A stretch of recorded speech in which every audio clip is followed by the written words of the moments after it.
When you picture the history of war, what comes to mind? Right? It's probably clashing armies, brilliant generals, maybe some cutting-edge weapons. But what if I told you that the single biggest killer on any battlefield, well, it never carried a sword, never fired a gun? Today, let's pull back the curtain on war's most devastating and most unseen enemy. So, what do you think it is? What's been the most lethal force in all of human history? Is it the cannon? The machine gun? Those epic cavalry charges you see in the movies? The real answer? Well, it's something much, much smaller and way more deadly. Because for most of military history, the biggest threat wasn't the army on the other side of the field. No, it was something microscopic, totally silent, and unbelievably deadly. We're talking about disease. And this isn't just a side effect of war. This unseen enemy has been a major player on the battlefield. It's wiped out armies, shattered morale, and completely changed the outcome of huge conflicts. It's the kind of story that usually gets tucked away in the footnotes of history books. But believe me, its impact was front-page news for centuries. So let's be super clear here. This unseen enemy we're talking about, bacteria, viruses, all that nasty stuff, it isn't just a result of war. It's an active participant. It's kind of like an unintentional weapon, one that has shaped history just as much as any famous general or powerful empire. Okay, so to really get a sense of just how powerful this enemy is, we're going to go way back in time. We're talking one of the most famous conflicts in all of Western history, the Peloponnesian War. And we're going to look at the absolute biological catastrophe that hit the city of Athens. The historian Thucydides, he actually lived through this, and he wrote these words as he watched his own city just get consumed by this plague. See, the Athenian plan seemed smart on paper. Pull everyone from the countryside inside the city's massive walls and just wait out the Spartan army. Militarily, it was a solid plan, but biologically, it was a complete death trap. And this quote, it just perfectly captures that feeling of total helplessness, of a city being besieged by an enemy it couldn't even see. And the result was just catastrophic. I mean, think about this. Estimates suggest that as many as 1 in every 3 people in Athens died. And this wasn't just hitting the old or the sick, it was taking down soldiers in their prime, sailors, even their legendary leader Pericles. An entire generation was basically hollowed out, not by a Spartan spear, but by a tiny microbe. So you can imagine the strategic impact was total. Athens' whole power came from its navy, right? Well, suddenly they didn't have enough healthy sailors to man the ships. Military campaigns just ground to a halt. And as the social order inside the city completely fell apart, so did Athens' ability to fight the war. The plague didn't just kill a lot of people, it fundamentally shifted the balance of power in the entire ancient world. And look, this wasn't just a one-off thing in ancient Athens, not at all. As history marches on, what happens? Armies get bigger, campaigns get longer. You're cramming tens of thousands of soldiers into these makeshift camps, basically temporary cities with supply lines stretching for miles. You've just created a perfect highway for disease to travel. So with every new step in the evolution of war, the threat from this unseen enemy just got bigger and bigger. Siege warfare is the perfect example of this. It was an absolute perfect storm for disease. Think about it. Inside the city walls, you've got insane overcrowding and sanitation is just gone. But outside the walls, the army laying siege is living in its own filthy, crowded camps. Disease didn't care which side you were on.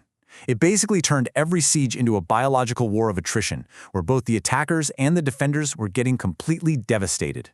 And this leads to a pretty staggering fact. For centuries, more soldiers died from stuff like dysentery and typhus in their own camps than were ever killed in combat. It's wild.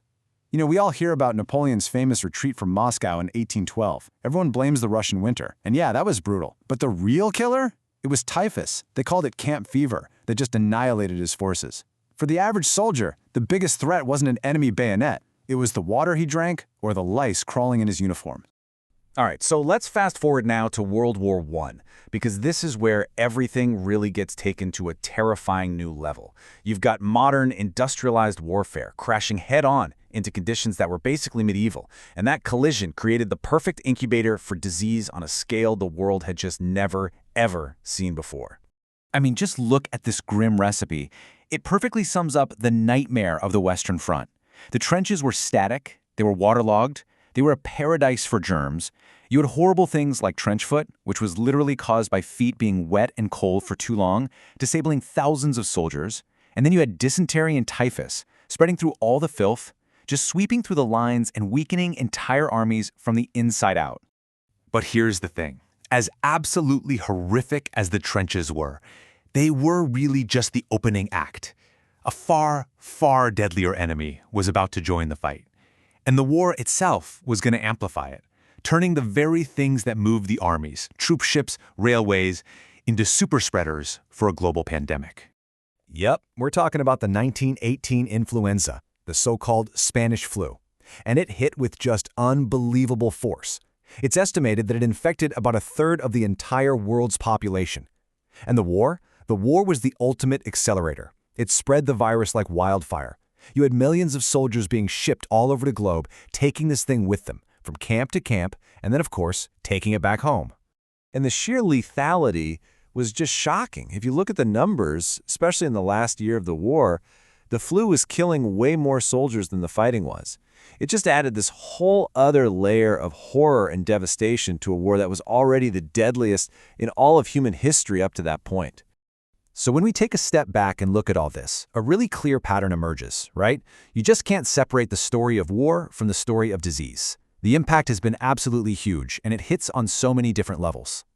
In fact, we can really break it down into 4 main areas. First, you've got the demographic impact. It just wiped out the manpower for armies.